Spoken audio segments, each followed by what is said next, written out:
And how was your week and how was your life in the last week or so?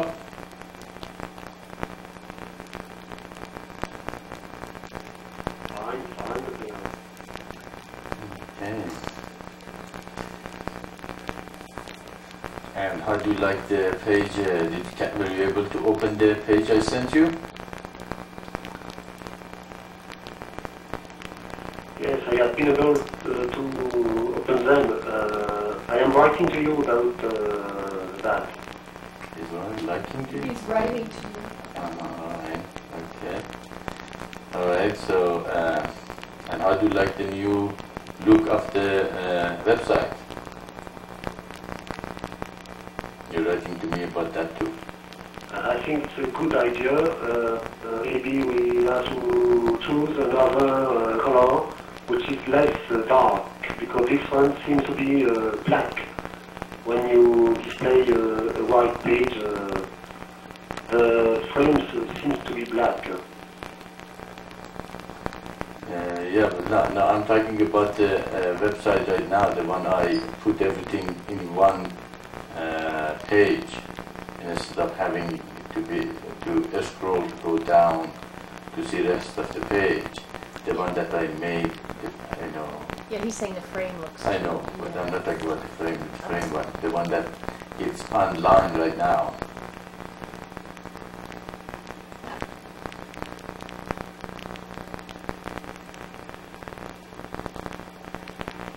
I'm sorry, can you repeat, please?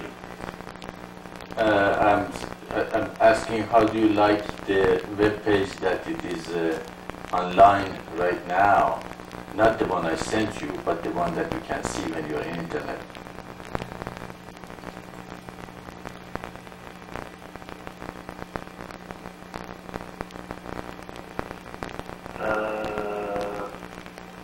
I think we can put, I think it's beautiful, but we can put the small table where it is written that Mr. Yatta will be in the conference room and so on, in the top, because it depends on the page in which we are. Sometimes there are a few links, one or two, sometimes there are 10 links. So this table goes up and down, up and down. Maybe it would be better to put it in the top and under it the buttons of the navigation bar. Do you think about that? Very good suggestion, Shwara. That sounds very good. Yeah, I can see what you mean. It's like a roller coaster, it goes up and down and up and down. Very good, sure. Yeah, we will do that. Alright. We're going to do an exercise today together. You guys ready for exercise? Okay, we're going to just close our eyes and try to empty ourselves completely. Just think about where were you around 10 minutes ago. And then let the thought go away. Where were you half an hour ago? Just let that thought go away. Where were you 2 hours ago? Sleep or whatever you were doing. Let's go let the thought go yesterday, last night. Whatever happened last night, all go away. And yesterday, and months ago.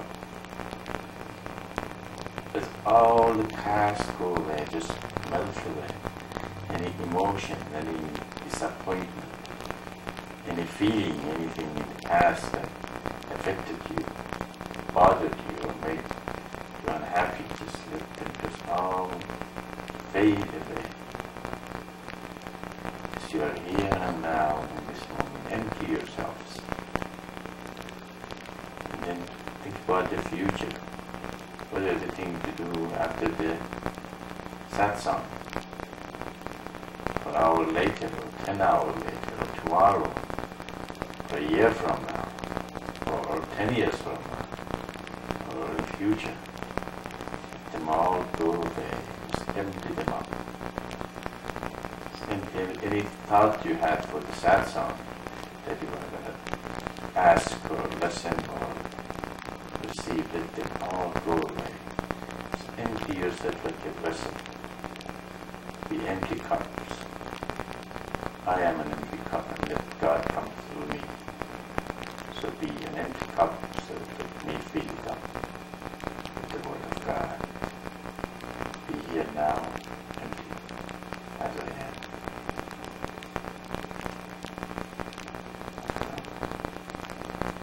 Okay, any questions, anything you guys want to discuss? Go ahead.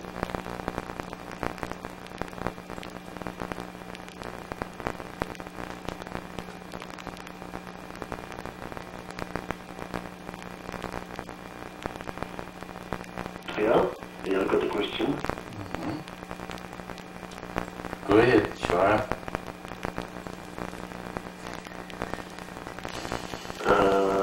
In a few weeks, in 2 weeks, Benjamin Queen is going to have a conference in Paris. It's not very far from here, and maybe it would be good if I go and ask him a few questions about Miraya and why he does not recognize you, by example, or something else. Yeah, that is a good idea. No doubt about it. Anything that comes and hit them and tell them, look, it's been here, it's been for 20 years, more than 20 years. He said it's going to come in 1982. He can. He says that he will unify the religions and humanity. He did. He says that he will ask that people share and even their organization called SHARE International. That's what we say. The Communists of Light is where you share, and the unity of humanity and creating the kingdom of heaven on earth. Everything that he has proclaimed, besides some outrageous, claim as he's going to build his body, he's going to be in Himalayas, and this and that, everything else fits right like a hand and glove. Why is not he even considering it? Okay, why is it resisting it? This is the same thing that the John the Baptist did. Also, he never accepted Christ. He baptized him, he proclaimed him, and after he said, I am the one that you were waiting for, even, he's not even, he sent his disciples, but his disciples went to Christ and said, are you the one, or we were looking all along? He said, yeah, I am, the prophecy is fulfilled, the people are getting healed. Of course, that was the one, that time had to happen, and that's what the John the Baptist was, proclaiming and preaching, and it happened, and still he refused to acknowledge Christ, and eventually was crucified, and now it's the same thing happening again, and he's not learning his lesson from the previous lifetime, that he has steered people, the whole earth, he has steered the whole earth around coming up to Christ, and he said, my time is going to come in 1982. He's going to do this thing, and he will reveal the, revelation of the unity of humanity and ask the people to share and create the Communists of Light. Of course, he didn't call the Communists of Light, but share and all that. So it's just happened, it's here. What he wants to see, what his followers want to see, is here and now in the mission.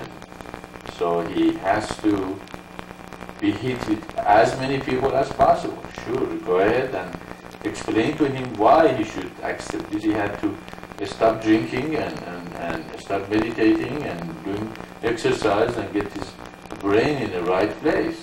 Drinking and claiming things that not scriptural is his own ideas and is not pure. Okay, so he has to come to the scripture and see what the scripture says, not what his own ideas are, and that's his problem. And the first thing, he has to stop drinking. He has to purify his body, mind, and spirit so he can receive the revelation in full, not just a part of it, and he put his own ideas into it as something that is from, Maitreya, or can also go to God, not to Maitreya or Blavatsky or Bailey or things like that. And the word of God is being revealed in the scripture. God never prophesied that a person like a Bailey or Blavatsky is going to come. But he prophesied that the Christ is going to come. He prophesied that Muhammad is going to come.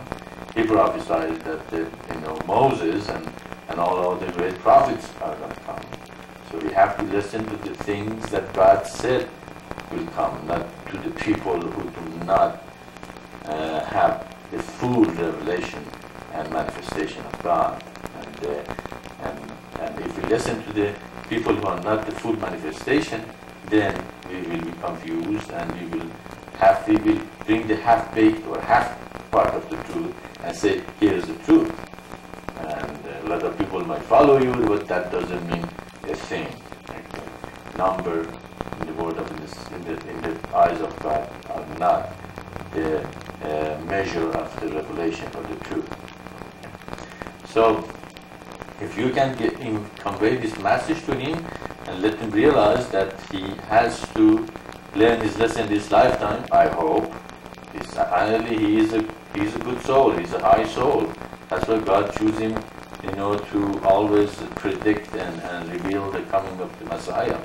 But somehow he's not absolutely pure because he made mistakes. He made the mistakes when he was John the Baptist. We know Christ was Christ. The rest of the world eventually accepted Christ was Christ. But did the John the Baptist accept him to be Christ? No, he did not. That's why his disciples came to him and said, are you the one? If he had accepted him, if he had realized who he was, his disciples didn't have to come to Christ and ask him if he was Christ. So it's a very good idea to let the Benjamin Graham knows that he is a part of us. He is being chosen to do a job, but he hasn't done a complete job. He has become an obstacle now in the path of the mission. He could have been a part of this, and he would have the ability to steer people. He has the ability to bring people to an idea, and he can be very helpful for the mission. But right now he has taken the workers and the people who have chosen to be with the mission to himself, and has been attaching them to himself and an idea of an unbelievable, unacceptable Maitreya which will never come, and people are just confused of that. Okay? And he can remedy this with the recognition of what is happened and what is happening, and dropping his ego and starting seeing the truth and reality what happened. Yeah, it is a very good idea if you can do it, if you feel like doing it. I feel, as many people can do this to make him to turn around, it would be great. I love to have him in our camp,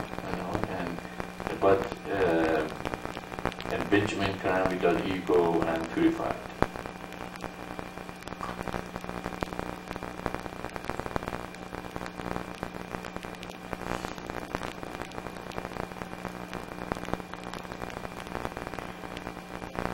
Okay, Maitreya, he very to have a lot of attention to his master. Everything for him, truth comes from his master. Mm-hmm. So I think it is difficult to convince him. Yeah, well, I'm sorry if he would not be convinced, because I'm worried for his soul. I'm trying to connect him to God, not his master, and his master apparently is not taking him to God. Whoever and whatever that energy is, he is taking him to himself and attaching him to ideas which are not scriptural. It's never in the scripture ever God said, I'm going to send a person who will build his body in 22,000 years, and he's going to come and do all these miracles and the things that people are talking about out there. Actually, he said, generation of vipers ask for miracles and signs and things like that. So we can see that something definitely wrong in that that movement, and the thing is being said and revealed, and that has confused a lot of people. And I'm not worried about it. It's just fine. He can be attached to his master if he wants to. There are 4 or 5 billion people out there, and they are all confused and going different directions. And I'm not, I'm worried about them. I'd like to see all of them saved. But if they do not want and insist that they want to stay there, the only part of Benjamin Graham I will take, say, he predicted, okay, to humanity. He took, ads in every major cities in the world. He took ads in major cities in the capital, and then proclaiming that Maitreya will come in 1982. Spring 92. Okay. I have witnessed. Thousands and millions of people are the witness of his proclamation, and then we even didn't know he existed. Okay, and at the same time we put our material out, and after we put our material out, one day Saraji told me, there's one person going around talking about coming of Maitreya, and she had heard it from a co-worker in the hospital. I said, who is she? Who is it? And then we realized he's been at it from 1977, and he had already claimed that we will, reach out in 1982. So God works in a mysterious way. God works in a ways that a lot of humans cannot understand, and but He does it in such a way. After you realize how it works, you wonder, wow, like what a mind, what a plan He has, made for His mission and His revelations. It is His revelation. It is His truth. He has prophesied for thousands of years that this will gonna come, that the 7th angel will come, and until He comes, all His revelation are mystery, and no one really knows the truth until the 7th angel comes. And the 7th angel is the angel who reveals the 7 seals, and the 7 seals is the great sign and its revelation, and it shows how all the religions are unified. And it's mind-boggling, that what this revelation is, and how it has come to humanity, and how God works. So Mr. Graham has to realize this thing and see it clearly, and explain to him that, that's it. Okay, and he's wasting his time.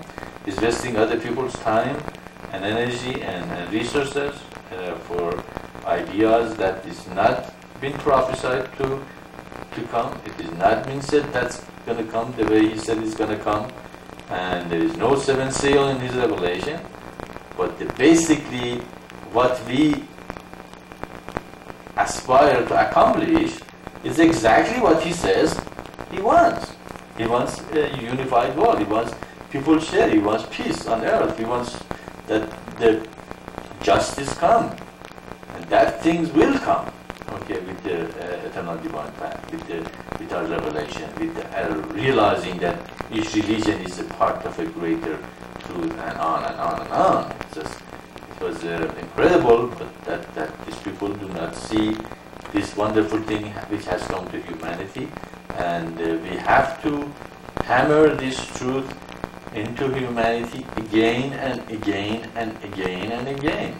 And eventually, more people will see our, point and the truth, and eventually they turn around of being Hindu or Buddhist or Christian or Muslim or, Shinto or whatever they are, and say, well, yeah, I'm Hindu, but I'm in the great sign. I'm in the first part of the great sign. I'm Buddhist, but I'm the first great sign in the first part of. I'm a Sufi. I'm in the first part of the great sign.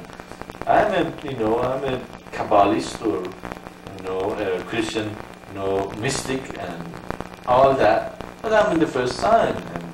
a And that's the second sign. It's not really belong to a Jew. It belongs to the whole humanity.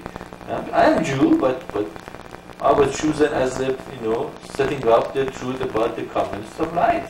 I was chosen once when I was in the tribe of the Judah and the tribe of the children of Israel, but that part has finished, and Christ came and brought the third part of the sacrifice. Okay, communities are not possible without sacrifice, and then of course Christianity was brought. Christ brought the blessed and grace of God to humanity, released it to man. The grace is there for everyone. It doesn't belong to only a few. And in order to create the kingdom, not only you sacrifice, you surrender and submit. So Prophet Muhammad brought that to humanity. So and also he brought the laws and all that. And then with all these things, still you stay narrow. You have to become universalist. You have to expand your mind. I belong to this universe. I'm not belong to France or America or Iran or Saudi Arabia or whatever. My home is the whole universe. I belong to the whole thing. Just look at Europe. What's happening right now? In Yugoslavia and those bombing and destruction and egotism and such a hate. And I was telling Sariji that okay. The Yugoslavia now, okay, when Muslim came, the Turks came there, they probably did a lot of atrocity to the Serbs. Okay. And the Serbs waited around 600 years, 500 years, and eventually they get the power. Now they are doing atrocity to those who did it to them 600 years ago. What happened 600 from now? Do you think that maybe Albanians get the power? No, they are going to do the atrocity. How that is going to stop? It's never going to stop. Okay? Now, you're going to beat the other people right now. But a couple of hundred years from now, those guys are going to get the power and going to come beat you up. Okay? That's the law of karma. It's not going to stop unless the whole humanity stops and says, just forget about the past. Okay? Forget that who did that. Every human, every nation. There is no nation who is not guilty of doing atrocity and disjustice to other nations or people. So if this hate's going to continue, with humanity, when we're going to stop? Never. So we have to stop and say, okay, forget the past. Okay, just be here and now. Let's start out fresh and renew everything. Okay, but because nobody can say we didn't to anybody else. Nobody. Everybody is guilty. Show me one nation that has not do bad thing to other nations. Okay. They have done it. Okay. So we have to stop this madness and say, okay, forgive and forget. Okay. And let's start the concept of light and bring the kingdom and become brothers and sisters and love one another and create an earth that those hates, that things are gonna go away, and we can. Just wonder how much money they spend in wars and destruction. Just imagine if they can use those resources, those mines, those things for the good thing on earth. What was gonna happen? Then we can do great things. We can reach, to the space, bring a lot of resources to humanity, bring peace and oneness, and understand different cultures, different beauty. Every culture also has a lot of beauty. Okay? There is no culture which does not have it. So we demonize other cultures in order to be able to destroy them without any feeling and say, yeah, they are different than us. They are, they put the butter underneath their bread instead of at the top of their bread. So we destroy them. That is no good. But that's not true. Every culture, every people have beauty in them that have to be recognized. That we have to, see it and bring it to the whole pot and the fold and say, yeah, you are beautiful too, but we are beautiful too. So let's, see each other's beauty. And so humanity is in a brink of a great evolution, and and they will recognize that this destruction have to stop, this separation have to go, this madness have to end somewhere, and we have brought the way to do it. Okay? We have to forgive and forget from the past. We have to put all those enmity and destruction and demonizing of the other people away, and we can just start afresh and say, yeah, all humanity have received some revelation from God, and let's put them together. And these things, Mr. Cram has to see that we are not saying anything against him or the beauty part of his revelation or teaching. If we actually support his way of thinking that we have to share and become closer and create a peaceful earth. So if we have to convey this message, we have to convey this message to everyone. We have to let him know that we are not against him. We are not trying to take over his organization or whatever he thinks that we might be trying to do, but he has to recognize the truth. These are the truth. These are the revelation of God. That's what it has come, and that is what humanity have to go. Otherwise, we're going to have more Yugoslavia. We're going to have more destruction, and we're going to have more Iraq, and we're going to have more Somalia, and we're going to have more South America and problems that they have.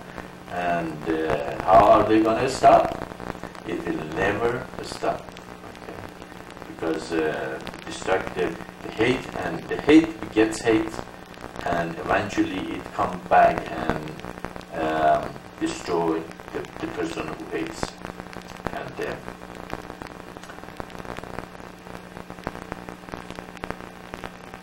And Mr. Cram said, he has made our mission even more legitimate, because he did say Maitreya will come in 1982, and that shows God's work again, the hand of God, and how much God is behind our teaching and our revelation. That he sends a person to predict that upcoming of this revelation. He has revealed it in the scripture. It is in the Bible. It is in other scriptures. And so that's why I'm not worried about the numbers. I'm not worried about who comes and who doesn't. Because I know God is behind it, and he knows what he's doing. And as I said, I love to have Mr. Cram to turn around, but not the way he is. He has to change. He has to recognize the mission. He has to come and humbly say, yes, that is the one that I was waiting for. Not someone with the,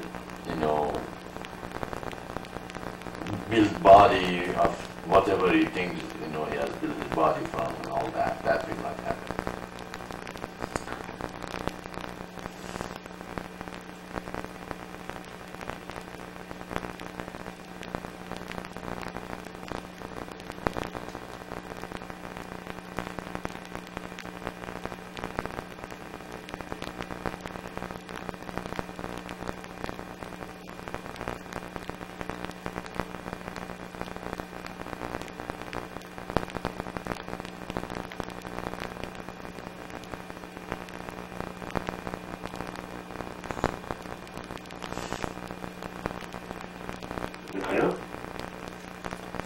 Okay, Ishvara, you just go ahead and say your questions.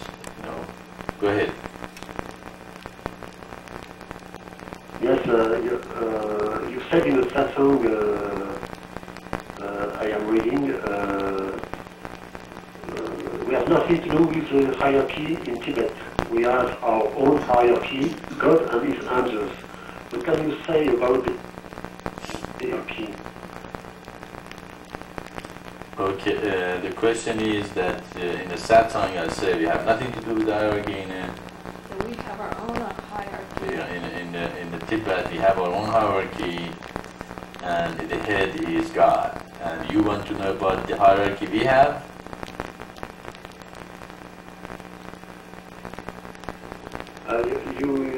You spoke about angels, God and angels. You said we have our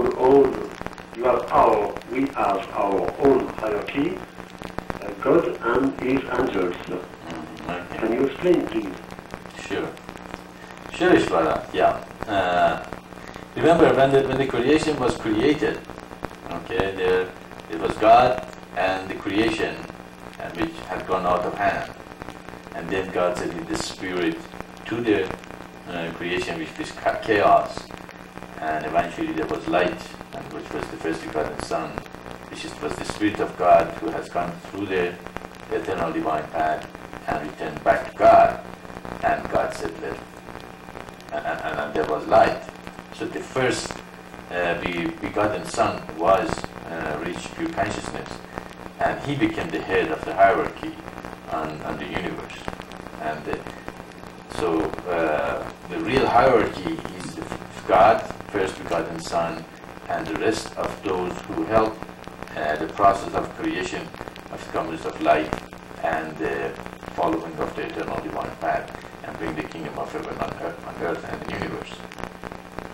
And also there are elements in the universe that help them to achieve these goals, like Tamaguna, Sattvaguna, Rajaguna, just that energies or principalities, not principalities in a negative way, but the energies that God used, like grace and all that, to help these hierarchy to manifest itself in full.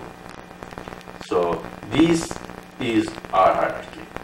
The hierarchy, the head is God, the very top, the first, the spirit, the consciousness, and the Triguna in the universe is the top of the hierarchy, or the spirit of the hierarchy. The first begotten Son, he recognized the eternal divine path and reached pure consciousness even before creation. That's why he is called the first begotten Son, because he was begotten from the chaos. There was no creation, there was no facilitating material to help him to reach pure consciousness. But because he was the Spirit of God manifested on the world, that's why it's very similar to what Christians believe, that God manifested himself to earth. Okay. He came as the Son and went through the suffering to save humanity.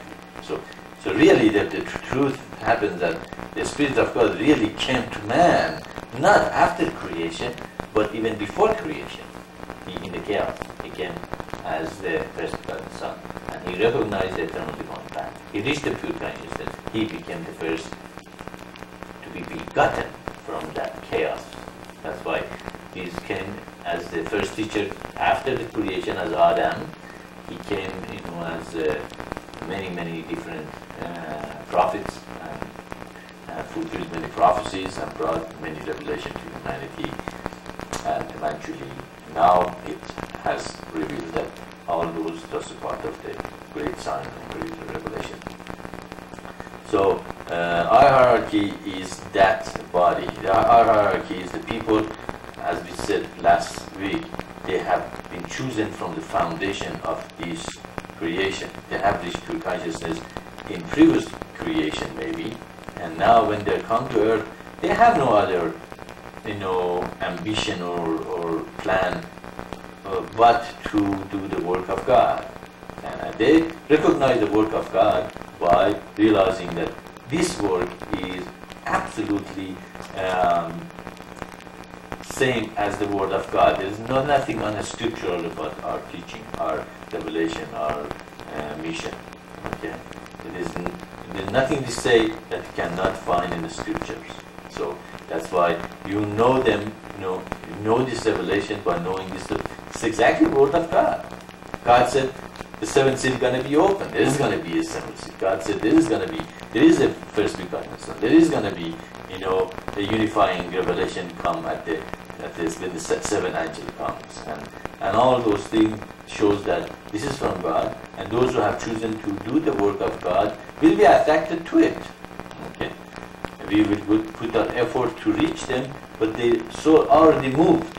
They have already been here for this. So really our work is not to convince or convert anyone, but to convey the message, and they are already converted because they have been in this for many lifetimes, and now they see it, they love it, they say, yeah, that makes sense, this is so much truth. How can there be a God and there is so many religion? How can there be one God and so many destruction and separation between religions and humanity? You know, and also they long for unity and seeing the truth in every religion and why and how God sent them to humanity. So, of course, each lifetime, every time we come, more people join this hierarchy, and our number increases, as we can explain it last time. Now, now we are in the body, and here, now there is a process in this manifestation of the hierarchy on earth.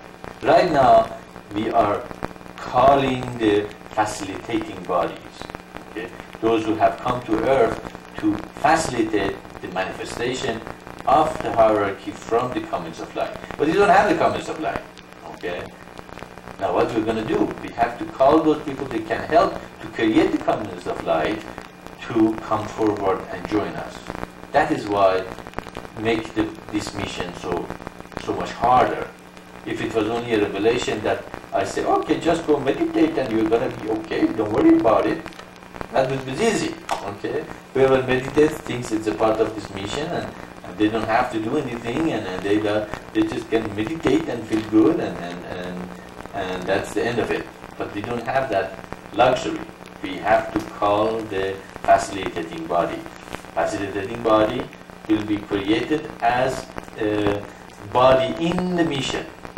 Okay, and there is two parts of the facilitating body, and the facilitating body, the part that they are very close to me, and we work together, and we reach to humanity to create the different sections of earth. We can create different regions, countries, nations, and as it's explained in the map, the earth is going to be divided in 12 sections, and each section divided to the 12 other sections, and so on, unless we reach a point. This section will have a coordinator, a person who will coordinate that section, and every section have 12. That's going to be 12 other coordinators which coordinate those sections, and on unless we reach to the communities, and we try to create communities of light all over the earth. And when those communities are created, and we have a pretty much established that hierarchy, then the people in the community will choose the people they want to be their leaders, and after the leader from these communities emerge to a point that we can create an earthly hierarchy, then those facilitating body, which is us, who have created that first body to reach to the communities, become elders in those communities and sit back little by little, and so the real hierarchy will manifest from the comings of light. Okay, that's why if you look at the map, there is two hierarchy as shown, but one of them called the facilitating body, and one of them called the hierarchy. Okay. Facilitating body, we are not chosen from the comings of light. We are not the people that comes up and said, okay, I want this person to be our leader. Okay, the base of the community, the 12 people hasn't formed yet. Okay, as we form, those 12 says, this is our leader. Okay, and this is our spiritual guide. Okay, or elder. Okay, then from them, the 12 of such a people come together and create the second level and third level, and eventually we're going to have one person from a community which is around 2,000 people, or bigger, or smaller. And then we have many of them, many regions, that these people come from the regions, and they choose their hierarchy on, this is to the top, and they said, this is our supreme or real leader that emerged from the communities of light. Okay, we haven't emerged from the communities of light yet. Okay, we have been chosen by God, to facilitate the creation of that hierarchy.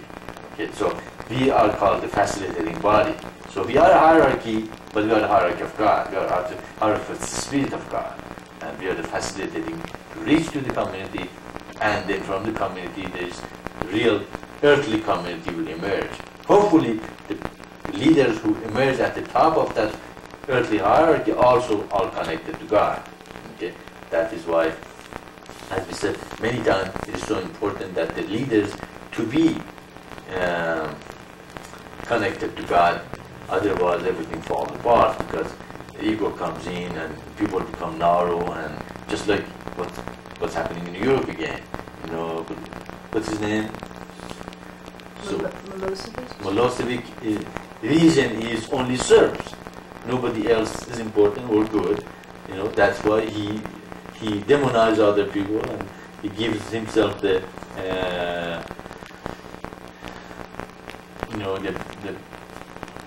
the ability to not feel bad if destroy millions of people. Okay, but the truth is that millions of people also feel pain, they feel destruction, they feel bad, and any such actions will create karma and destroy the person. Okay, but hopefully in the comings of life, the person who is at the top, he has a vision of the whole earth, the whole universe, instead of having a narrow vision of one race or one religion or one people. Okay?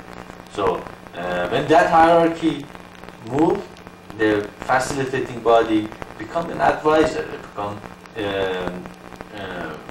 elder to that body, and as their elder also emerge, eventually we leave out and we probably go away or leave this body, and that hierarchy replace the facilitating hierarchy, and the kingdom of heaven will come to earth. So you can see that we have a hierarchy which created from the very beginning by God, by first begotten Son, and then many people reached to consciousness after the first begotten Son, just like Enoch.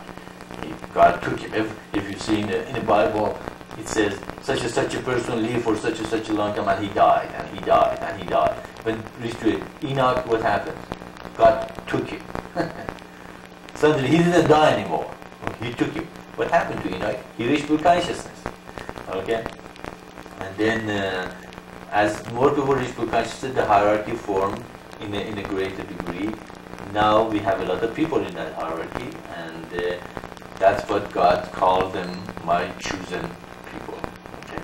The chosen people come and they facilitate the ability to see the hierarchy on earth is being, created. So that is the hierarchies we were talking about in that sentence that you brought up. Then there's two hierarchies, the spiritual hierarchy, the hierarchy, they are manifested on earth, they are the facilitating body, they help to reach to the communities, create the communities of light, and eventually earthly hierarchy from the communities of light. And so we have all these hierarchies working for this cause.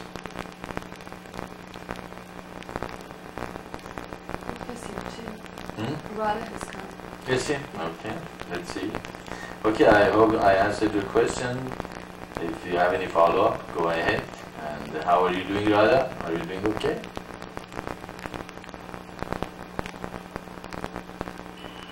Yes, thank you. I'm fine. Everything is all right. Next week, I think we will have RD with us.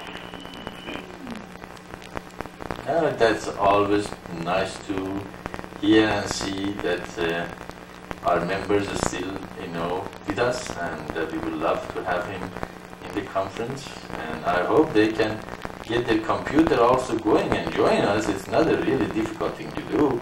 You just need a computer, sound card, and a couple of speakers. It's not really a big thing, especially with that Sufan call. It's really easy to do. But that's a great news. That's great. How are they going to do it? They will come to Quebec because Daisy has a day of teaching in, you know, she is specializing in care of feet, and she has a day in that specialization, and RD will be with me and the children. That's great news. That's great. That's very good. That's good to hear. Okay, well, we'll see what happens next week. And do they have any plan? What do they want to do, or have any questions, or anything they said they want to do while they're gonna be here?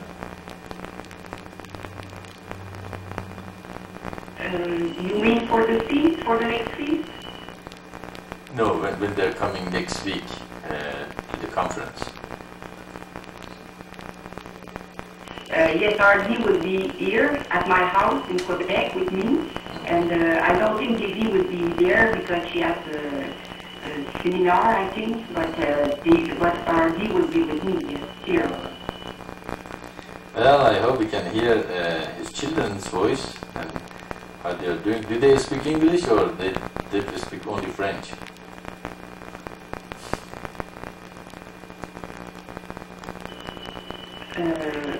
RD is speaking English, and Daisy, it's more difficult for her, but RD is speaking English, yes. My question was, do the children, their children speak English? Oh, sorry. No, the children, no, not yet. I don't think so, no. They don't learn English in school now. They are too young, but maybe in a few years, yes, they will learn it. Okay, that is great. Okay, we looking forward to talking to RD, and that's good news. Any other questions? Anything else you want to talk about?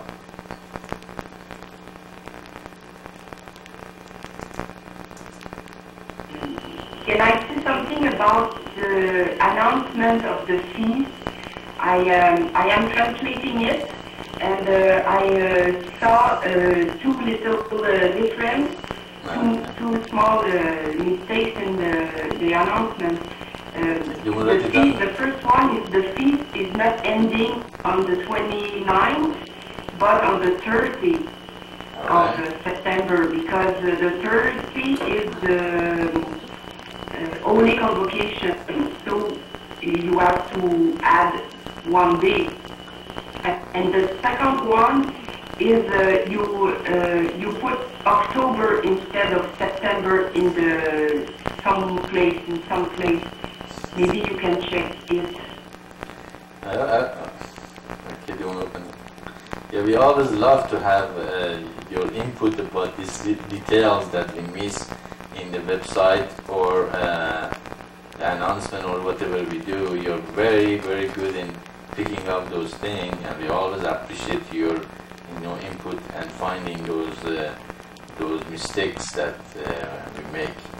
We have so many things here going on at the same time that we have to do a lot of things just fast and put it up, and we appreciate that you see those things and mention us. Yes, we will do that. They just jotted down what you said, and we're going to look into it and correct it. That's great that you're translating.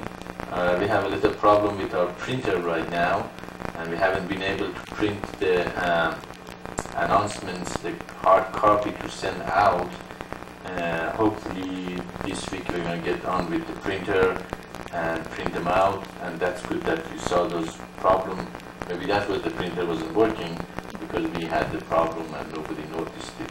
Now usually we print the first copy and everybody look here, and then but because it wasn't printing, I just decided to put them in the web anyway, so the people can see them before we send the hard copy out. Now we're going to correct those two problems, so everything's going to be okay in the website too. And we get the printer and print them out and send the copy to all of you guys. And how are you going to send the French version to the other people? Are you going to print them, or going to send email, or What's your plan?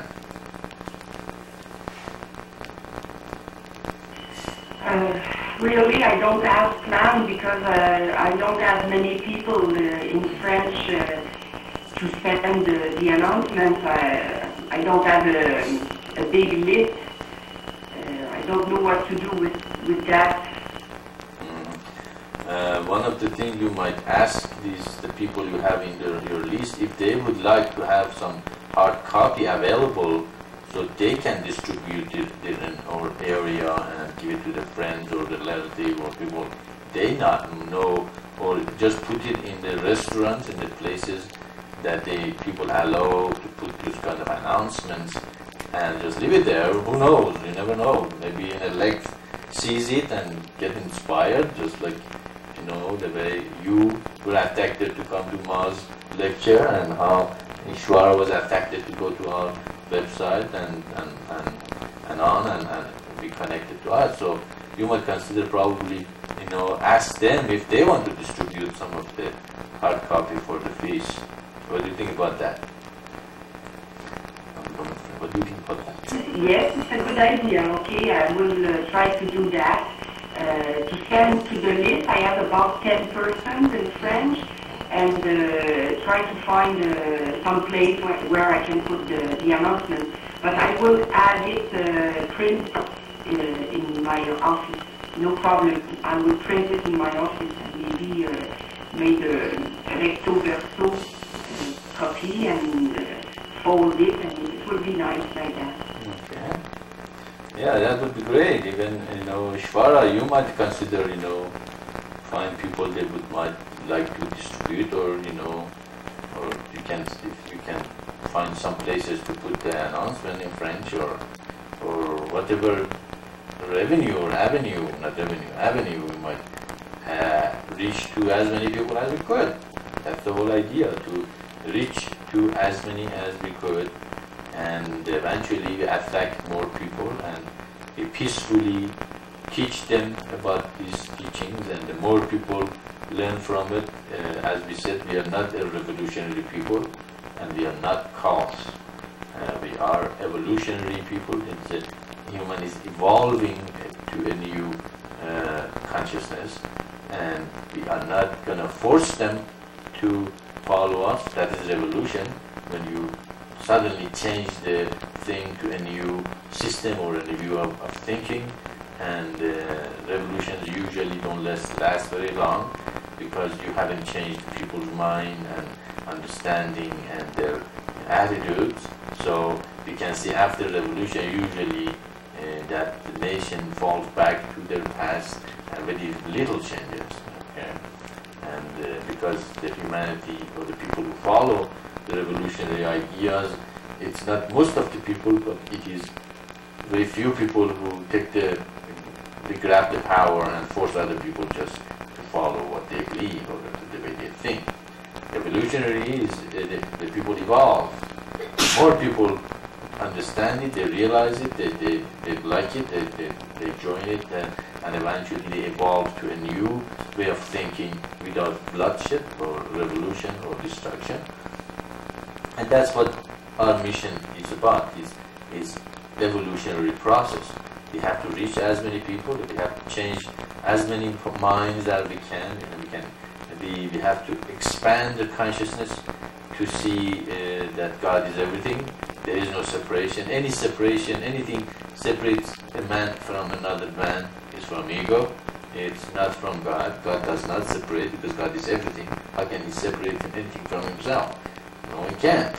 He is everything. You cannot say this is part is God and this is not God. It's impossible. So that's why we like to see that we reach and we change the perception of humanity and the mind of humanity. We evolve them to a new consciousness, a more expanded consciousness, and eventually one day we reach the critical point and it tilts to that of thinking than the way they are thinking right now. And that, of course, needs a lot of effort, a lot of work in the part of all of us. We have to be available, smart, be able to reach out, to be creative, to bring this idea to every possible avenue that we can reach and push and pull and bring it into it, but not violently, not destructively, but very nicely and in evolutionary manner, and hopefully we eventually get more people to join, and we're trying very hard to reach humanity, and we have. A lot of people know about us, a lot of people are, heard about us, and of course there is a big, separation between humans right now, and the groups that they teach, oh, don't worry about it, all this illusion, they prosper more than the group that it says, no, you have to get involved, you have to work, you have to be effective, you have to become a good citizen, you have to be just, you have to share, you have to come in the comments of life, live with other people, and that's difficult for a lot of people to do. Okay, they don't want to do those things. They want to have their own little, world and say, oh, just I'm meditating, I'm a good person, I'm not doing bad. Nobody said you are, but we're looking for great people, okay, who have been chosen, as we said, from the foundation as a part of our facilitating body and the hierarchy to come to bring each together and create the facilitating body, and that facilitating body eventually will bring the communities of light all over the earth. And of course, we said destruction sometimes is not bad. Okay? This thing happened in Europe, we don't like it. We'd like to have the peace, be peaceful, and but if destruction eventually bring the consciousness of humanity to the point that they realize what they are doing is crazy, and people are destroying and killing each other, it is not correct, and hopefully eventually they learn those who destroy now will be destroyed later, they will come to this conclusion that, well, maybe we should seek a way to avoid what is happening right now. We're doing that, hopefully we have enough people to tell them there is a way. The teaching of the Great Sign and the Seven Seals do show the way out of this destructive, behavior and destructive, history that human has been following all along. So, therefore, we have to reach every person on earth. We have to use every avenue, okay, to give, at least to give the message to them, at least to invite them to come and join us. If they didn't, fine, it's okay, just leave them alone. Go to the next person, as I said many times, Don't waste your time too much on one person or one situation, Give the message. When you give the message, you're free. Okay. Go to the next one. Okay. Don't be attached to the result of your action. Don't be say, why am I not doing it? Why am I not getting anyone? Okay. Or you think if you get more people, you're gonna think I like you more. It doesn't make any difference. If they come, they have been chosen. God has chosen them from the foundation. If they didn't come, they didn't. As simple as that. So let's get the announcement in every corner, every place that we can reach, and we can put it. If people come, more people came, that is great. If they didn't, don't worry about it. We do it next year again. But we're not going to give up. One of the things that we don't do, we do not give up. Okay, anything else in your minds?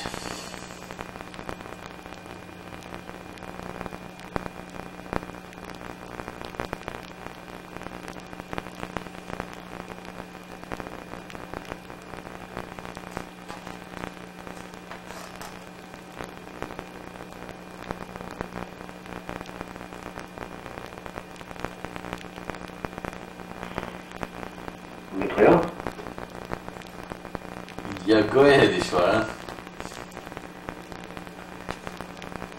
I think think I will not go to the Center of Tabernacles because I have a big problem of money. Isn't that going well? Because of money. No. We don't have Oh, okay. So you're not going Oh, to Feast have of one Tabernacles. because of a big problem of Money problem. Okay, well, if you have a money problem, then you should not come. And, what kind of money problem?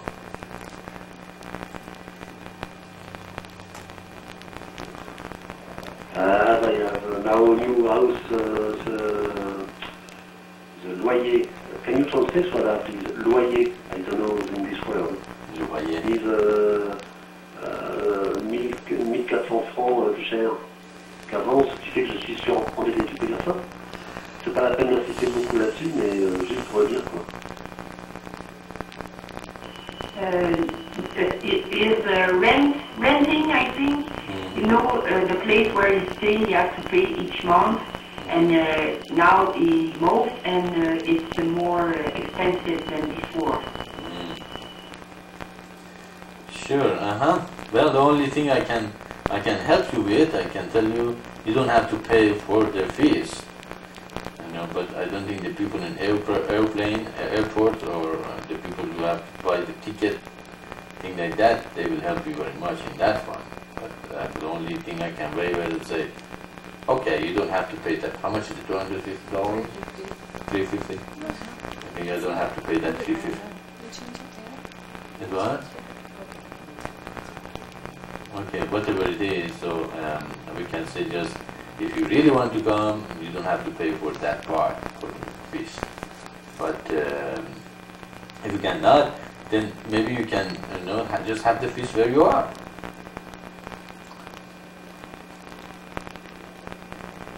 That's what I want to do. It will be cheaper for me. Sure, I will be with you during this time, of course.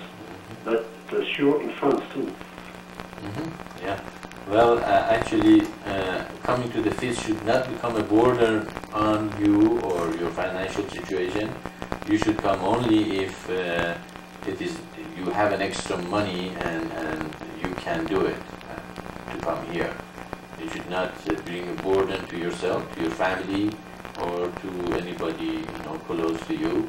But you have the money if you have a will and the desire to be here, and you think it just come all together very easily for you to come here. That's great.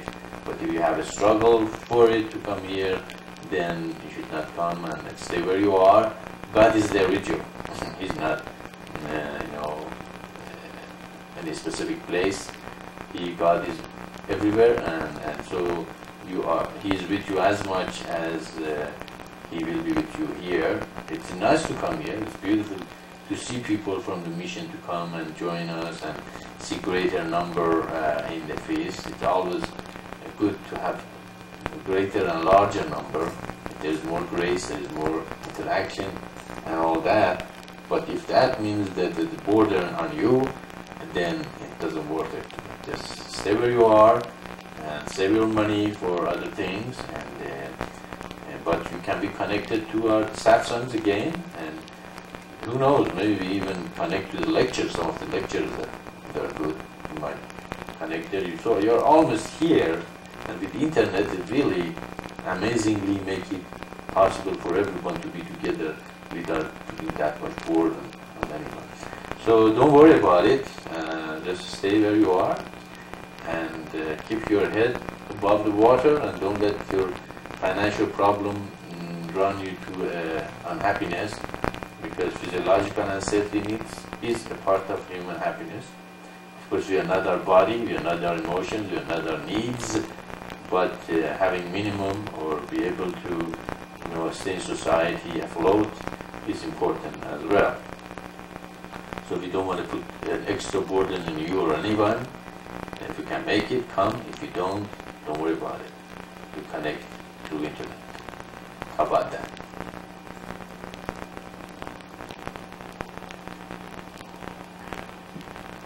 yes, Maitreya, I think I have not to be sad about that.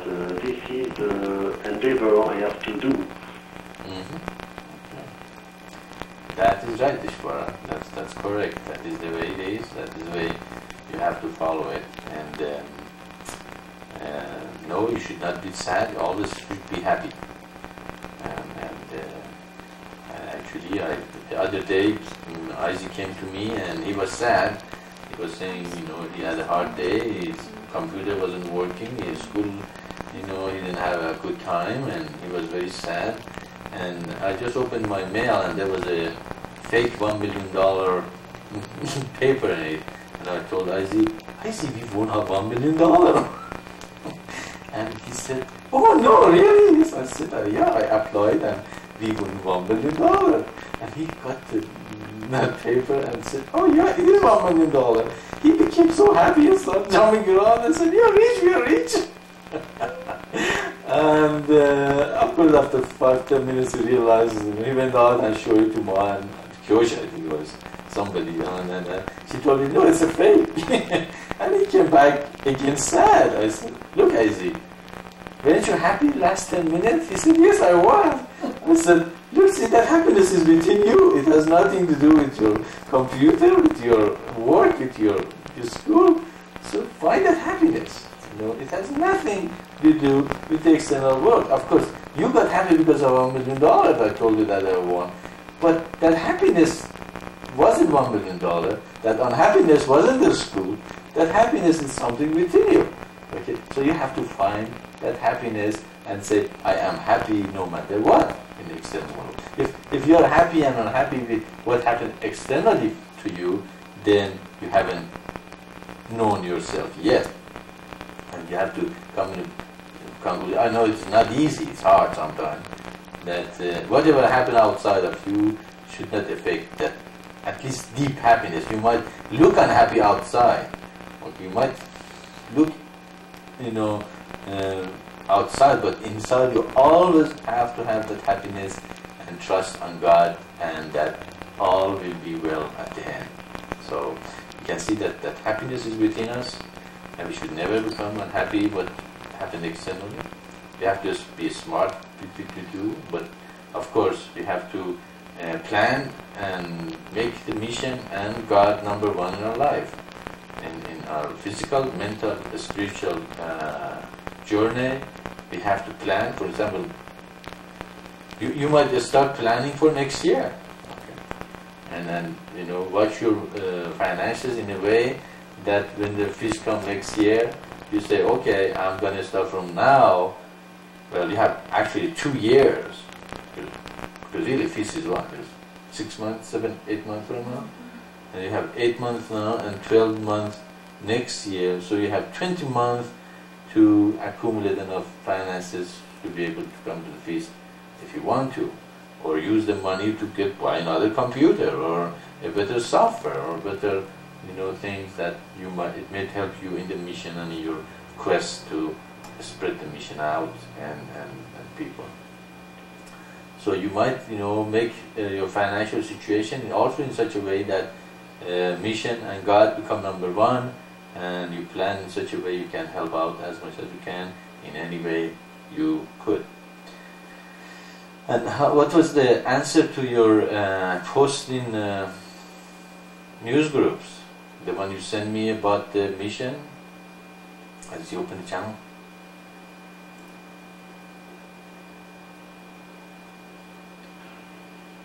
Maitreya, we had 2 messages. One, the first, the man said, here is a new full group which is going to increase the number of sects of the French government. He said, do you understand this first message? Okay, can you say it in French and Radha can translate it?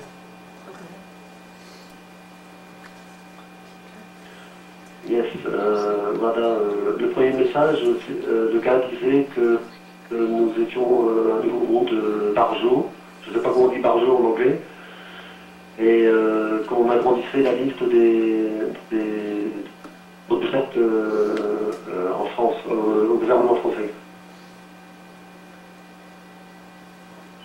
Okay, the first message, the first answer, a guy said that the mission will be another cause for the French government, and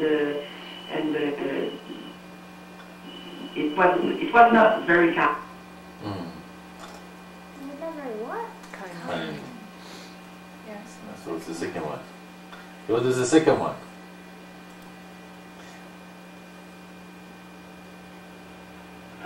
The second one, the man said, asked a question to you, to me, when Maitreya will have an interview at the television. I want to be, I would like to ask him a few questions. Why doesn't he come to the conference? Okay, tell him to come to the conference. Tell him if he wants to have a question, come to this conference and we would love to hear his questions and we will answer them. And also, what were the names? The name of these people who answered you?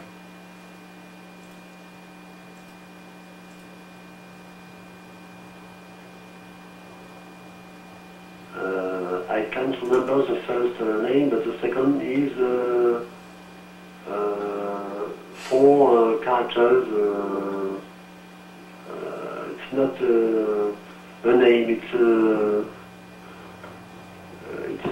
4 characters only, without meaning. Okay. And that is the answer I made to him. He can go to the English conference room each Saturday, and there he can ask you all the questions you want to ask to him, to you. Mm-hmm. Yeah, very good. Very good, Ishvara. That's the way it is. Actually, a lot. I think there were 2 people.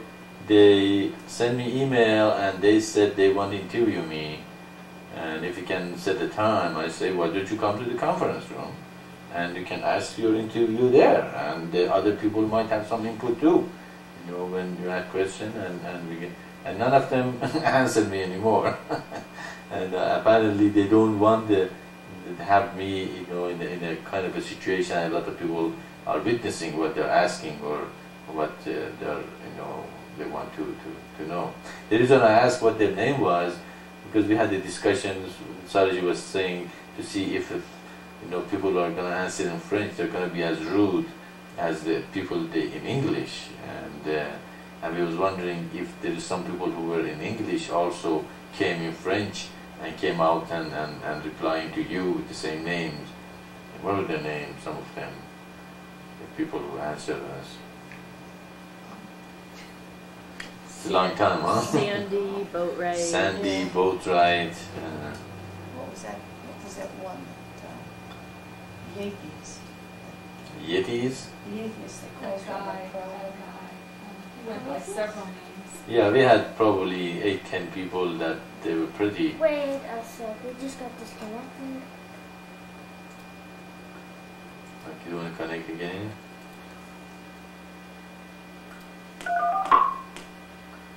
Okay, hello, okay, hello, can you hear me? We got disconnected. Can you hear me? Yes, in Quebec it's all right. Okay. Okay. In France, it's all right too. We were all disconnected. Yeah, apparently somebody dropped our connections, all of us. Something happened. Anyway, the reason I asked the names, I wanted to know if there are some people that they have been driving to us, also driving you. Yes, that is the perception of the out there, that whoever brings anything from God, they are cults. We asked them, what do you mean by cult? None of them really had a quite clear answer what the cult is. Apparently anything is not according to the teaching of Christians. You are a cult if it's not according to the Baptist, Southern Baptist, you are a cult. If it's not according to the 7 Days Adventist, you are a cult. If it's not according to Muslims, you are a cult. So all the non-Muslim are cults. And so the definition is very broad and impossible to pinpoint.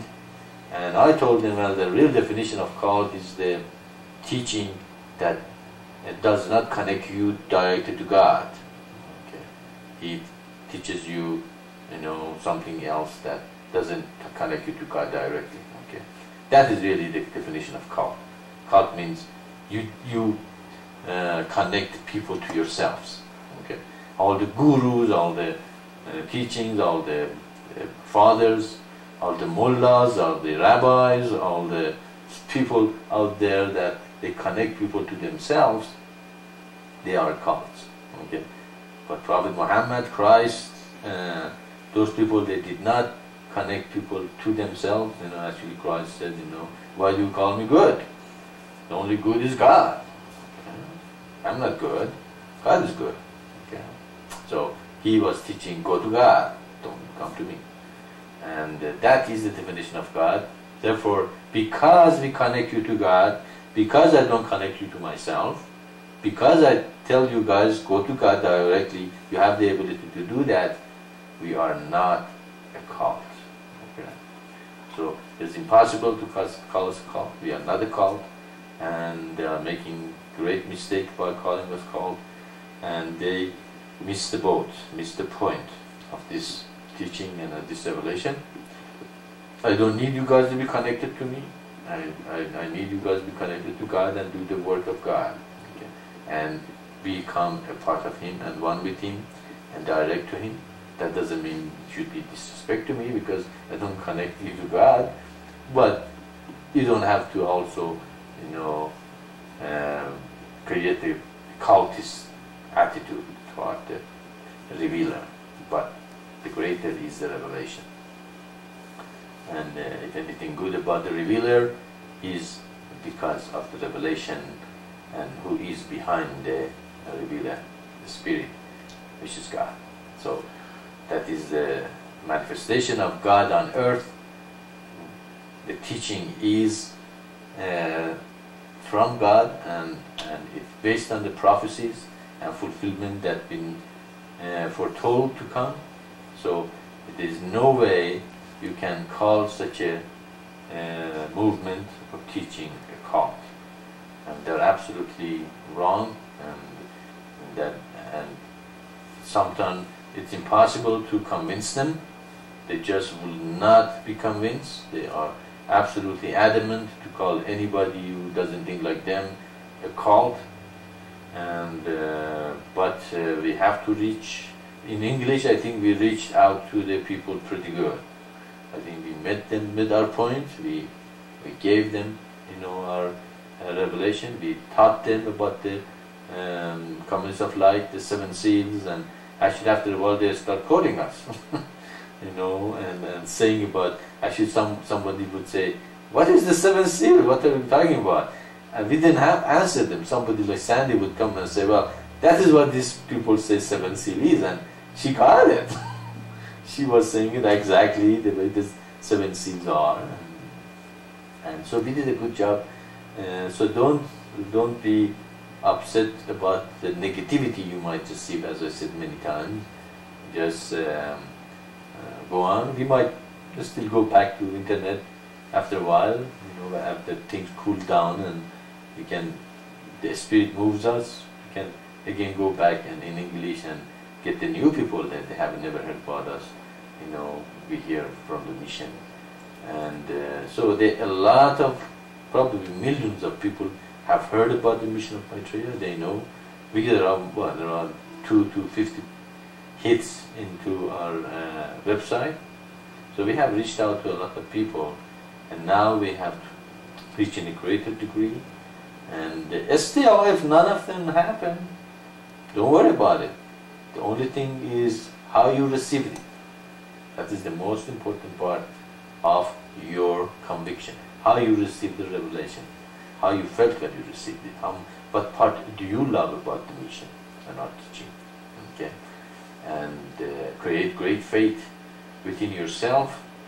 And I said many times, you cannot work on anybody else but yourselves. Okay, if you think you can improve other people without first improving yourself, you are kidding yourself. Okay? You have to improve yourself in every level that you feel that the improve might help and will increase your goodness, increase your effectiveness, increase your love and beauty and all that. And as you work on yourself, the people see beauty in you, and they say, oh, that is beautiful. Okay, I'd like to be like that, and that joy and happiness and love comes through you. So, Godan, I felt it's a good thing that you did put that message to the news groups. But if you want to be effective, you have to continue. You have to answer them, share with me. If you have a question they have that you don't know the answer, again, bring it up in the satsang. I will answer them, and you can say the spirit of what I said to them and bring what the answer was. And those negative ones, I would not come to that level. Keep your level very high. First of all, don't answer them as much as you could. Okay. Second, if you answer them, just stay above the "you said that, I said that," thing. Go back and forth and bring the discussion to a very low level energy of why did you say that? I said that, you said that, or things that is going to go forever and never going to accomplish anything. So I stay very high, stay with the mission, say whatever is in Do, and answer the question as much as you can, based on Do, not your own ideas. It's God's revelation. So you have to reveal to them as close to the truth of Do and revelation as possible. So you will not bring your teaching into what is from God. So, but if you don't know the answer, ask me the question and we go from there. How's that?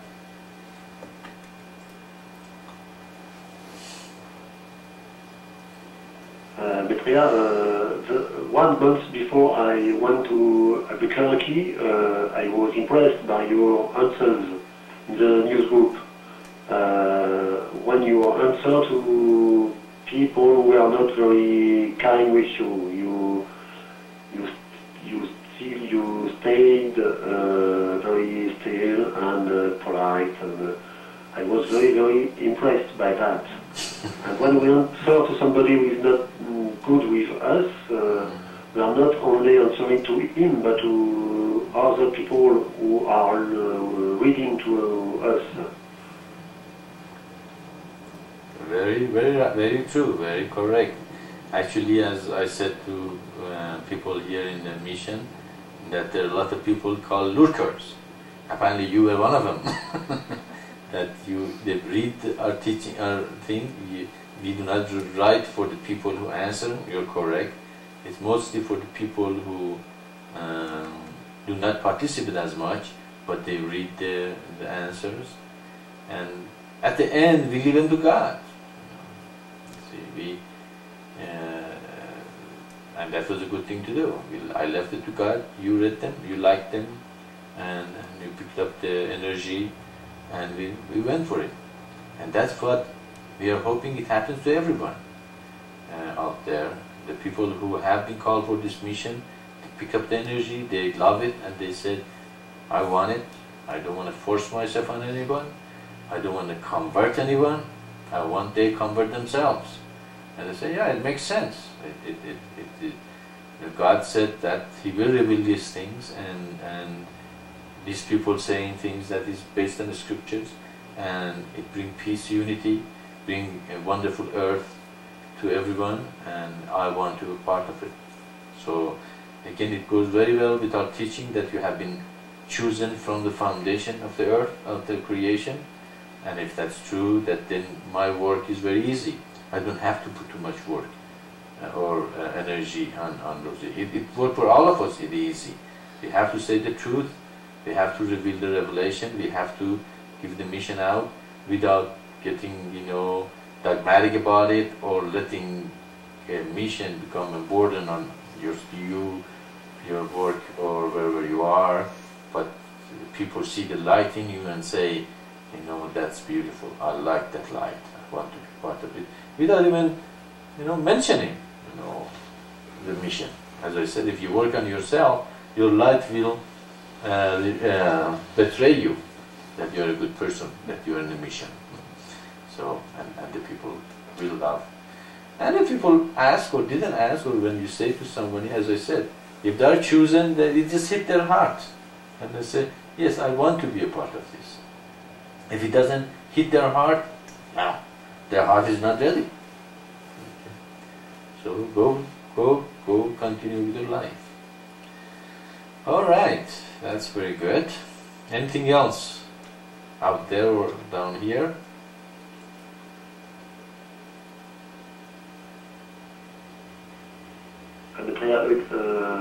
Still with the message in the news group, I send it in two news groups.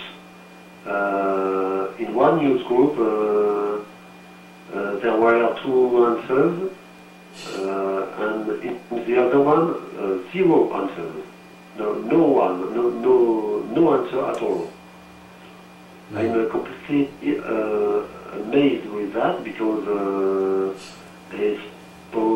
they speak very much about a lot of things, but no answer to this message.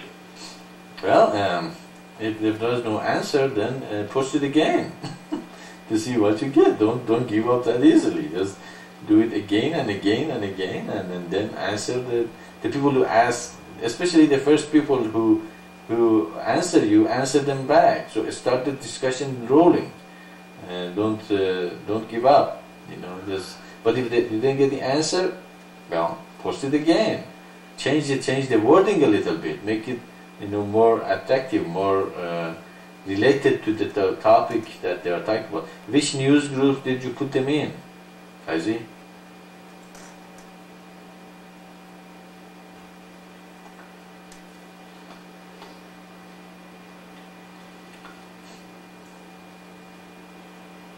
I send you the name. They are at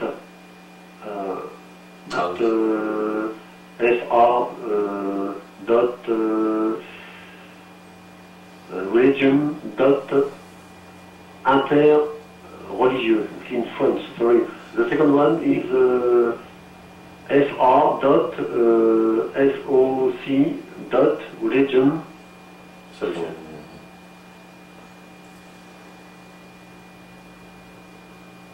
Okay, well, was it an English news group or French? It was in French. Okay. Okay.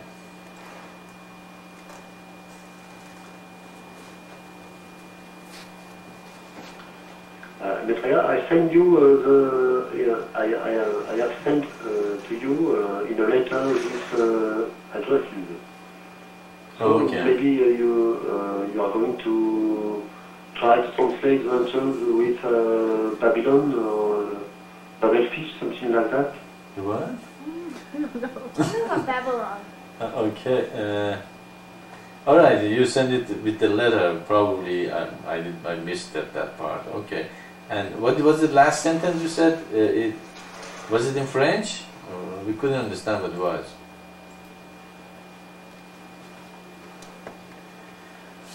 Maybe you can try to translate these messages with Babelfish or Babylon, I can't remember. Is that a software to translate? Maybe, because it said Babylon. Yeah, you said Babylon.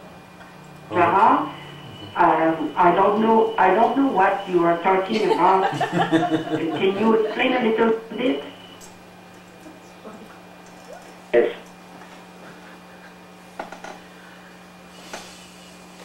Yes, I can explain a little bit in French. Je disais que Maitreya pouvait peut-être, s'il le désirait, traduire ce qu'il voit sur les news. en français. See, if you know French, I see, you can Un understand programme what's like. de traduction automatique, tu connais, qui s'appelle Babelfish, je crois.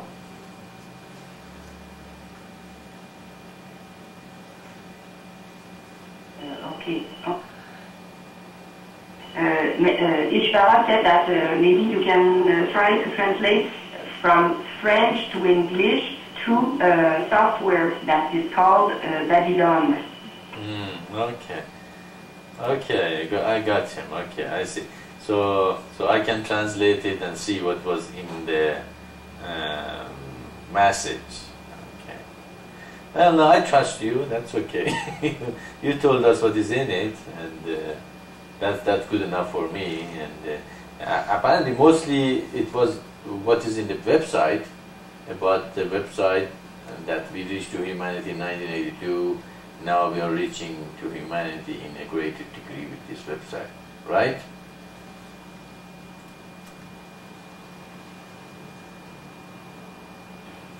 Yes, it was that sentence. All right. Okay, that's good. Have a question? Okay, Ma has a question. If there is nothing else out there, we go with his. Her question, if there is, go ahead.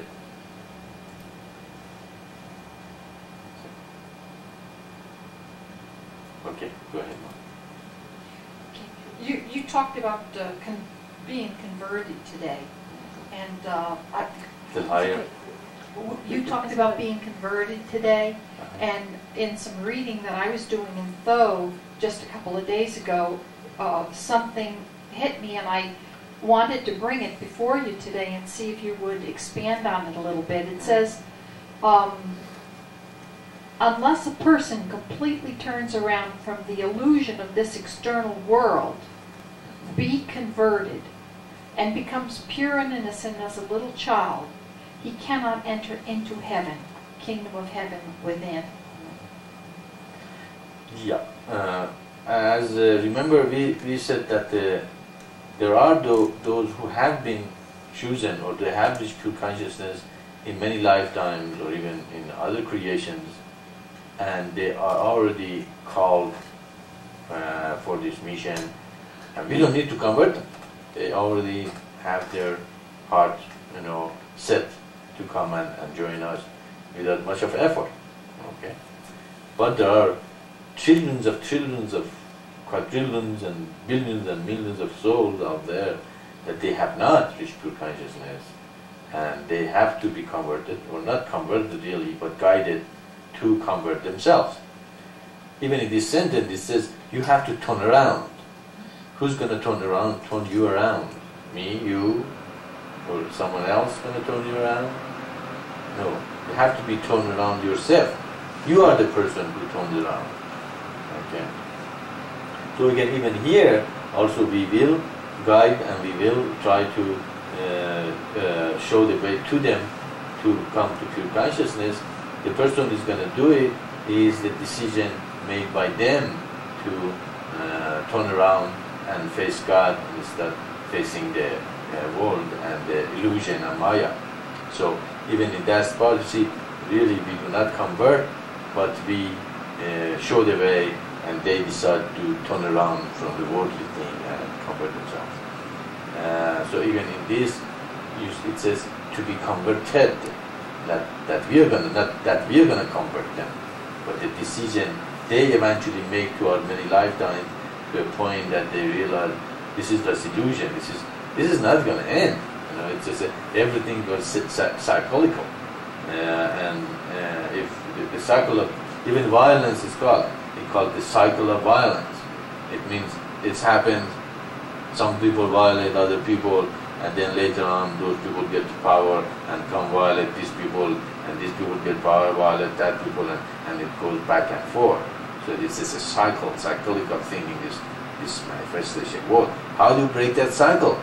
I said, you someday, many lifetimes later, you decide, I had enough of this world. I had enough of this cyclical movement of destruction and things that human go through. I'm not going to do it.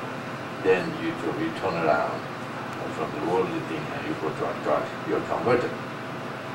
So those who have been chosen to help the mission from the foundation of the creation, they don't have to turn around. They already see, the destruction, the psychological way. They feel they do not belong to any religion. They do not believe in any propaganda or the things that earthly people become attached to it or submit to it and bring destruction to themselves and other people. Okay, they see right through it. They drop the ancestral religions and they say, well, that doesn't make sense. These mullahs don't know what they're talking about. They don't make sense. Show me God. I'm not gonna follow you because you say you representing Prophet Muhammad or Moses or Jesus, not Jesus, Isa or whoever. And I'm not gonna accept what you say because deep inside me I know that God is for all humanity. Okay, that I know that this thing you say is separating human and bring destruction to humanity. I'm not going to do it. I'm not going to accept this religion I have been born of. We are very rare people that we do not follow the religion we have been born into it. Okay? That tells something about us. Okay? That we're not going to follow what they told us is the truth, but we are what? We are seeking the truth ourselves. Okay, so it says something about our spirit that is different than most humanity. Most humanity do what? Do follow the religion they have been born in. They love the country or nation they have been born in, or the family they have been born in, or the places they have, they are very familiar with. Okay, and they don't want to leave where they are, and that's what they happen to them. It become narrow, and that only thing is the most important thing. Just like a Serb. Serb is the greatest people in Europe. They should be, have the whole Europe, bow down in front of them.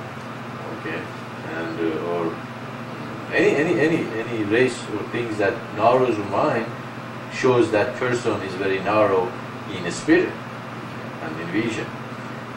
So we are not.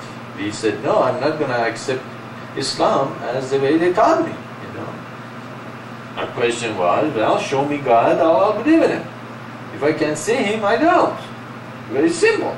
My solution to all the doctrine and all those books and babbling was simple. Show me. Very easy. Okay. If you show me, I know. And, of course, some Sufis claim that they saw Him. So, but I wasn't very guided to become a Sufi. Probably if I was guided, probably I would have never made it here where I am.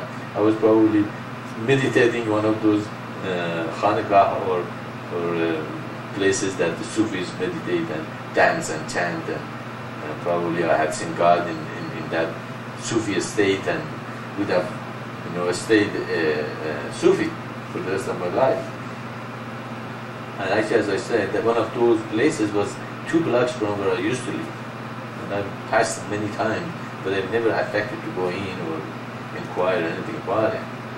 Anyway, so we can see God is protected and guide to bring, this revelation here. So we can see that our spirit is different. I've been guided. We are not completely left alone out there by ourselves. Why are we here? We have to meditate and see that our life has been guided to this point. And so we didn't have to convert. We already was converted. Our heart was already different than the heart of other people. Okay, so we are the chosen because of that. But there are people that have to be converted, not converted in the sense of put a sword in their head and say you have become a Muslim or Christian or Jew or Buddhist, but converted in the sense of guiding them, and they are close to the border of reaching true consciousness or accepting this more expanded teaching. And then when they hear it, they also say, yes, it makes sense. That's why many people you encountered, you say, are teaching to them, they say, that makes sense. But they never join. They're places, they're in the border, they have reached a point that they see this, what we say is the truth. That's the way to get out of this mess that humanity is in. But they are not chosen to say, yeah, not only it makes sense, I want to do something about it. Okay. They don't go that far. Yes, it makes sense, it's wonderful, it's beautiful, but I'm not going to get involved. Okay. But why are we involved? We not only we say, oh, it's beautiful, it makes sense, but I want to do something about it. I want to get involved, I want to be a part of it. Okay, that makes it different. That your spirit is not only evolved to the point that you love, but you have been chosen to be a part of the facilitating body, to be a part of the mission. I want to do something about it. Okay. So I could have received the revelation and say, well, that's good. That's something. Many people came and we lived this. That they said, that's very good. Good luck. And they walked away. But I could have said the same thing when I received the revelation. I said, oh, that looks good, God. Good luck. And I just walk away. But I didn't. I said, wow, it makes sense. It's beautiful. I want to help humanity. I want to give this to other people. The fire was there already. It's just like the kindlings or the wood was there. The only thing he had to do is to put the fire under it, and I was in fire. I wanted to do it. I didn't say no. My parents are in Iran, are waiting for me, and they don't have anybody to take care of them. Actually, that was exactly what it was.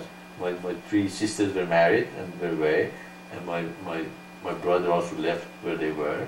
They were waiting for me to go and take care of them, and be with them and all that. And they spent a lot of money and energy on me, and they were hoping. And family is very powerful and close to those cultures. It's just not like this that you expect to leave when you're 16. You actually expect to live the rest of your life with them. Okay, so, but I didn't. That didn't matter anymore. Okay, that was why. If there was another person, probably they would have brought a lot of excuses not to do it. Okay. I didn't. The only excuse was, how can it be done? How is it done? It's great. Sounds good. How can we do it? So we can see this. This is complete. But there are a lot of people that won't do it. That people are the ones we have to guide them, to reach them, to teach them, to educate them about this mission and revelation, unity of humanity, unity of God, God being everything. There is no separation. You cannot see the Serbs are better than Kurds, or the Kurds are better than whatever. Okay, it's not possible. Everything is God. There is not such a thing as that. These people are chosen, the rest are not. When you say that, then you manifest your ignorance of God. You don't know God, because God is everything. There is no better or worse or thing like that. So you can say that we are the educator. We are the people who have to reach, but we didn't have to be converted. I didn't convert Ishvara. I didn't convert Ma. I didn't convert Saraji or Kyosha. I'm trying to convert IG, but I'm not sure if I succeed or not. But that's the one with me. Even I'm not attached to my son. I love him. We help him out. If he eventually joined the mission, he was a part of it. If he didn't, that's fine. That's fine with me. I will let him go. Actually, that's good to free people, just like free a bird. If the bird flew away, it was never yours anyway. Okay? But if the bird came back, what happened? It's yours. You're one. You love one another, and you are together because you love to be together. It's the same thing about the mission. That's another sign you are not a cult. I'm not putting you in this house and saying no, you cannot get in touch with your family or go anywhere or do anything. I said concentrate on the mission. Get the mission done. When you're not doing the mission, then probably I said you're not doing. What happened? Your spirit is supposed to be with the mission. If you're not at the mission, what is wrong with that spirit? Because if your spirit is really called for the mission, you're doing the mission. You should be doing the mission without even mentioning it. I don't have to put you in this house and close the doors and say don't get in touch. So get on with the mission. I don't have to do that. I don't have to say, leave your family and follow me. You do it. Not that you're not going to be in touch with your family anymore. No, you will. You should. Actually, we insist that you be in your family and love them and help them and show love toward them and all that. So that is, we are not a cult. We're not trying to brainwash you and get you disconnected from the society or family or humanity, and then create a small group that fall on ourselves, and eventually end up with many cults that end up to kill themselves and all that. And no, we don't. We are absolutely free. But if your spirit is called for this mission, this is number one in your life. Okay? If it's not number one, then you have to meditate on it and make it number one, or you haven't been called for it. Fine. There are 4 billion out there, 5 billion out there that haven't been called for it. And I'm not upset with them. I said, oh, okay. But they are here. Why God created them and put them on earth? They are here for a reason. To hear this teaching. I like to see this teaching, or at least heard by them. Okay? And then if they didn't respond to it, that's fine. I did my job. We did our job. And we leave them to God. So we don't have to convert anyone. We have to guide them. They have to convert themselves.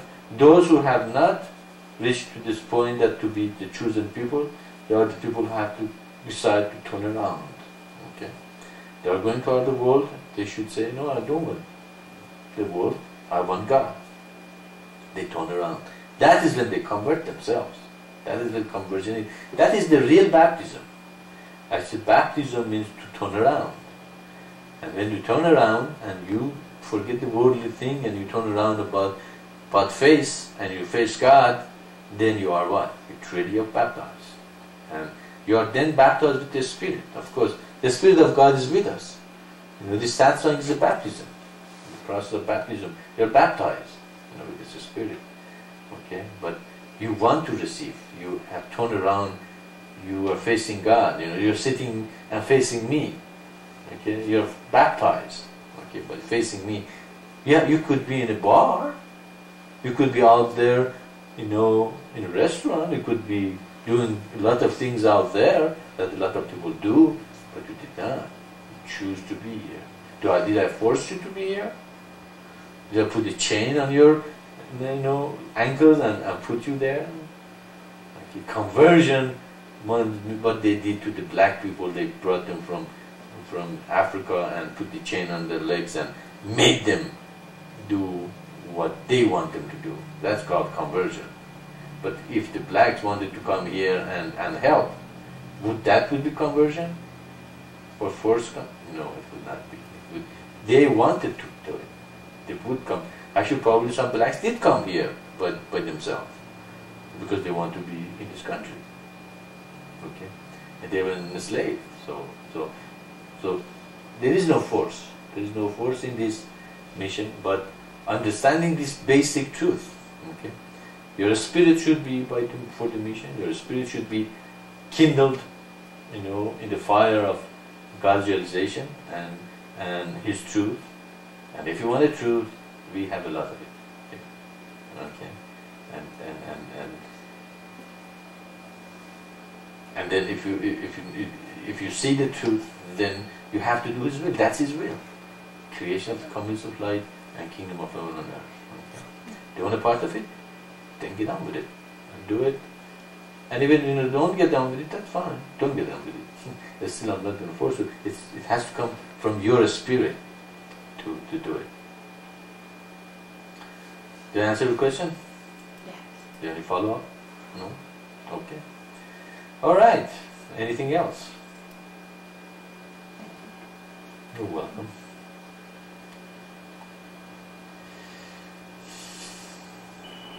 Très bien. You said that we are baptized, but could you explain a little bit more about baptism? In Christianity, they baptize, they have a special ceremony for baptism, but it is not necessary. I think you said that we are, when we came to the earth, we are baptized. Mm-hmm. Yeah, you're organizing.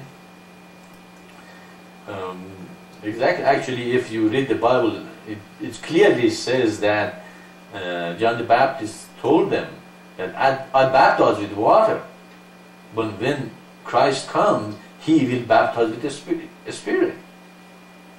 Okay, isn't it? Thank you. So He said it right now. The ceremony of baptizing with the water is something that John the Baptist did, not the Christ did. Christ never merged their children, his disciples into water and said, now you are baptized in the name of the Father, Son, and the Holy Ghost. He never said that. Whoever came to Him, they already were baptized with the Spirit. They were already been chosen by God to be with Him, and they had already been turned around. They don't want to be in the world and be a part of the world. They had enough of it for many lifetimes. They have reached pure consciousness already.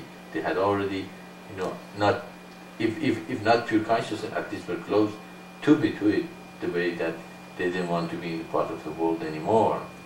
So we can see that Christ really didn't put that ceremony of baptism that the Christians are, so adamant about it, and they think if they're doing it, they will be receiving the Spirit of God or the grace. But the grace is already there. Christ came to release the grace. You don't have to be merged into water to receive the grace. But grace is already present everywhere, and as we find, I didn't have no idea about the teaching of Christianity or what they believe or anything like that when I came to this country at all. And even when I went to the Marga and got initiated, I had no idea what they believe or what they say or anything.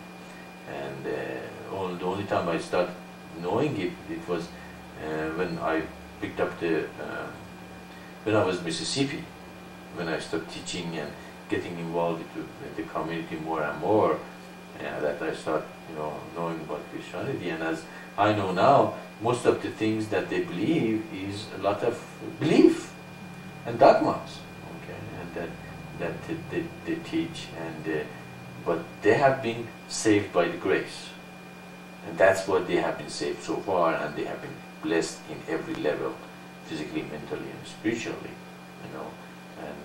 and that grace really is the greatest asset that Christianity has and can offer to the rest of humanity.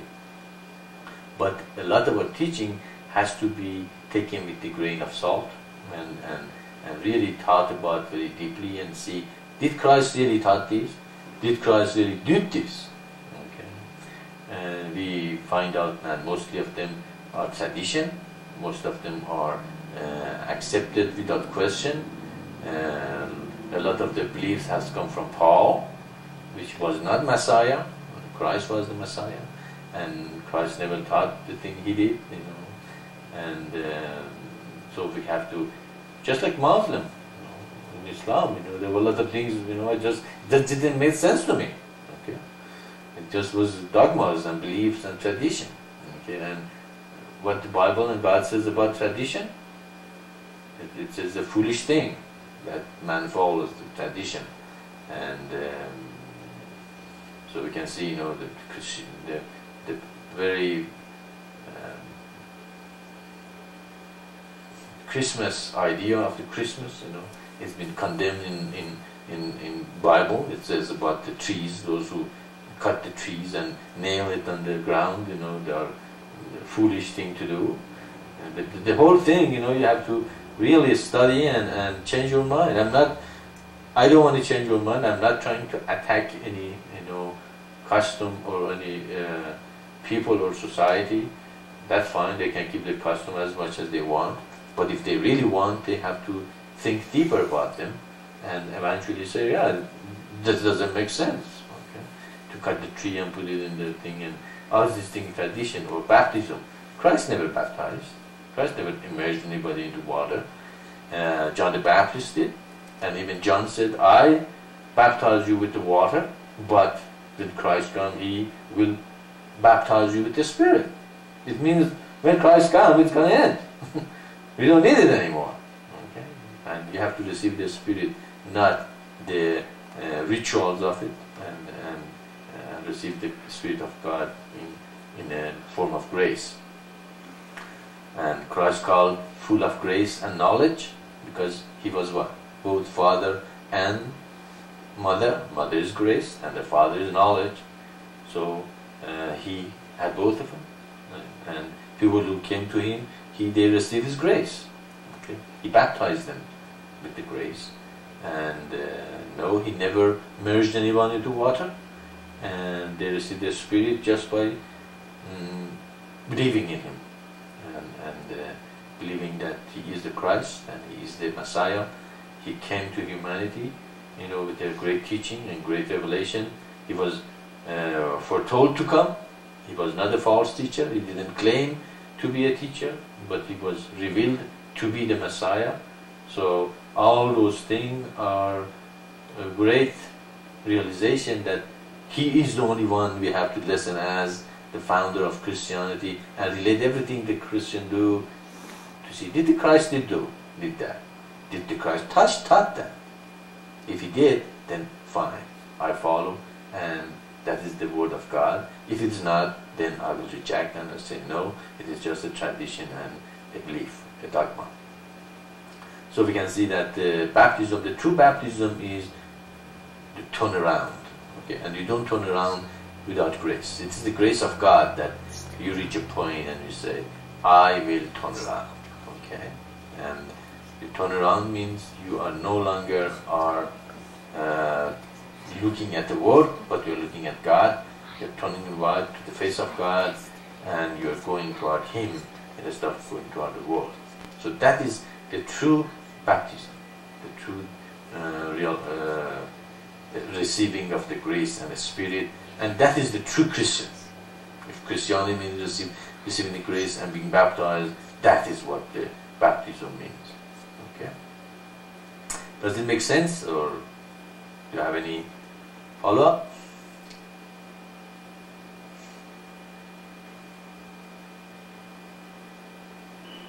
Thank you, Maitreya. Yes, it is very interesting. Yes, thank you. It's interesting in what sense is interesting? In the sense that it makes sense. Okay, great. I'm glad it makes sense. And anything else anybody has to bring up or follow up or anything? I will stay silent for a couple of minutes to see if anybody has anything. Don't worry about the time. If you have something you have to bring it up, go ahead.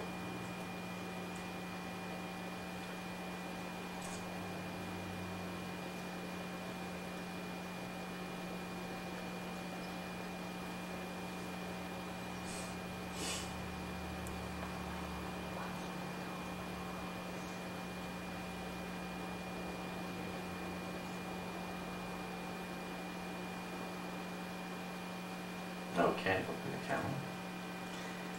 Okay, good. And then God be with you, and God bless you, and be pure, and purify yourself with this word, and becoming showered with the word of God and this truth, and hold into these thoughts and beauty, and have a good, godly week. And I'll see you next week at 10 o'clock Saturday. By the way, our time is going to be changed also tonight. So next week you should come in at 10 regular time. So our time is going to be adjusted. You don't have to come 1 hour later, inshallah. Salam.